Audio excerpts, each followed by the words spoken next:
is standing up right now.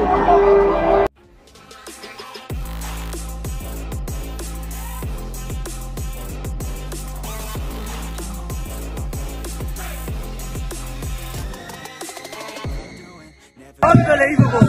The flares are out and the ultras. Ratusan presenter TV dan YouTuber internasional datang ke Sumatera, Malaysia dan Vietnam makin panas. Piala Kemerdekaan Indonesia sukses besar. Gema tepuk tangan, sorak-sorai penonton, dan teriakan semangat membahana di Stadion Utama Sumatera Barat sore itu. Piala Kemerdekaan 2025 resmi dibuka dengan kemegahan yang belum pernah terlihat sebelumnya. Tak hanya ribuan penonton lokal yang memadati tribun, namun juga ratusan presenter TV dan YouTuber internasional yang datang untuk meliput ajang ini. Nama-nama besar dari Eropa, Amerika, Asia Timur, bahkan Afrika terlihat memegang kamera, mikrofon, dan alat siaran mereka. Keputusan PSSI dan panitia menggelar Piala Kemerdekaan di Sumatera kali ini terbukti jitu. Sumatera Barat dipilih bukan hanya karena keindahan alamnya yang memesona, tetapi juga karena fasilitas olahraga modern yang dibangun khusus untuk turnamen ini. Stadion megah berkapasitas 70.000 penonton, lengkap dengan layar raksasa dan sistem pencahayaan berteknologi tinggi, membuat semua orang takjub. Sejak pagi, area sekitar stadion sudah penuh dengan mobil siaran luar negeri. Presenter dari BBC Sport, ESPN, beIN Sports, hingga NHK Jepang tampak bersiap di depan kamera. Tidak ketinggalan YouTuber olahraga terkenal seperti Free Kickers dari Jerman dan F2 Freestylers dari Inggris, serta kreator Asia seperti Jun Saito dari Jepang dan Miko Sport dari Filipina. Mereka semua mengaku datang karena penasaran dengan konsep unik turnamen ini. Piala Kemerdekaan 2025 bukan sekadar ajang sepak bola, tetapi pesta olahraga sekaligus festival budaya. Setiap pertandingan didahului dengan penampilan kesenian daerah, mulai dari tari piring, randai, hingga pertunjukan musik Minangkabau. Para kreator konten internasional terlihat antusias merekam setiap detailnya. Banyak dari mereka langsung mengunggah video singkat ke media sosial, membuat nama Piala Kemerdekaan Indonesia menjadi trending di 30 negara hanya dalam beberapa jam.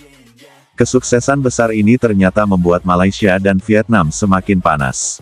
Pasalnya, kedua negara ini sempat berharap akan diundang menjadi peserta edisi 2025, namun PSSI memutuskan untuk membatasi undangan dan memprioritaskan negara-negara yang belum pernah ikut di edisi sebelumnya.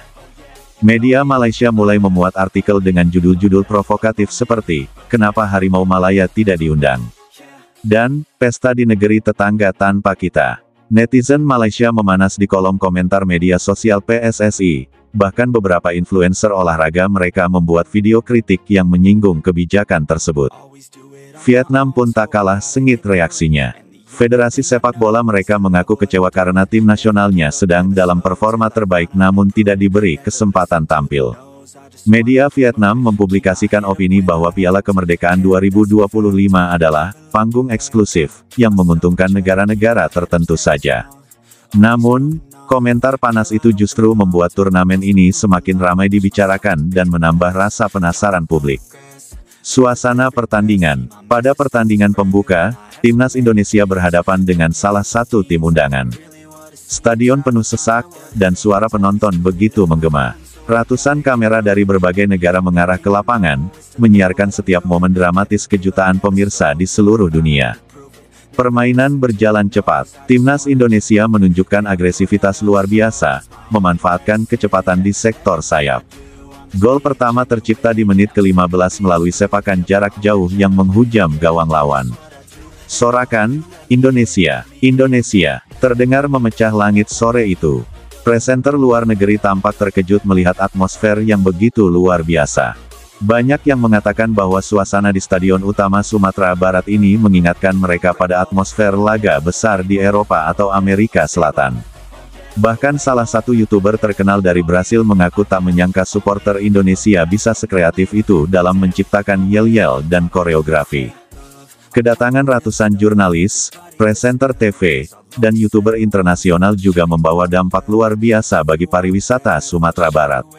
Hotel-hotel di Padang, Bukit Tinggi, dan sekitarnya penuh sejak 2 minggu sebelum turnamen dimulai. Restoran dan kafe kebanjiran pengunjung asing, sementara penjual souvenir mencatat rekor penjualan tertinggi.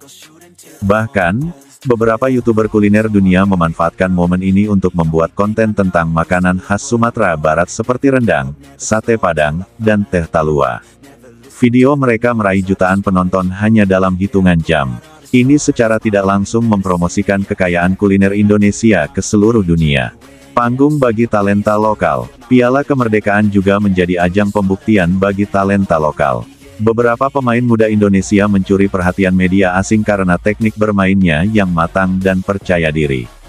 Banyak analis sepak bola luar negeri yang memprediksi bahwa beberapa dari mereka akan segera dibidik klub-klub besar Asia, bahkan Eropa. Kesuksesan ini tidak lepas dari kerja keras Erick Thohir selaku Ketua Umum PSSI. Ia mengakui bahwa misi utama turnamen ini bukan hanya merayakan kemerdekaan Indonesia, tetapi juga menunjukkan kepada dunia bahwa Indonesia mampu menjadi tuan rumah kompetisi internasional dengan standar tinggi. Melalui siaran langsung di berbagai platform, jutaan penonton dari seluruh dunia menyaksikan kemegahan turnamen ini. Media sosial dipenuhi pujian terhadap penyelenggaraan Piala Kemerdekaan 2025.